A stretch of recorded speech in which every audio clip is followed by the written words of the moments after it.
Ženski tim Novopazarske gimnazije pobjednik je okružnog takmičenja srednjoškolki u odbojci, a u konkurenciji osnovnih škola trijumf je ostvarila ženska ekipa osnovne škole Vuk Karadžić iz Novog Pazara. Učenice osnovnih škola nadmetale su se u Novopazarskoj sportskoj dvorani Pendik, dok su osnovci i osnovki igrale za okružni trofej u Kraljevu. 4 gimnazije na jednom mestu iz Novog Pazara, Tutina, Kraljeva i Vrnjačke Banje. Utakmice su prave prvoligaške. U pitanju su omladinke, odnosno srednjoškolke.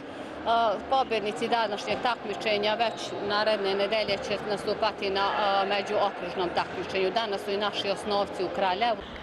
Kod srednjoškolki posle pobjede u polufinalu nad u konačnom poretku trećeplasiranom Vrnjačkom Banjom u 2:0 setovima, Novopazarke su u meču za prvo mesto istim rezultatom savladali tim Kraljeva, koji je prethodno u 2 seta slavio protiv na kraju četvrtog Tutina.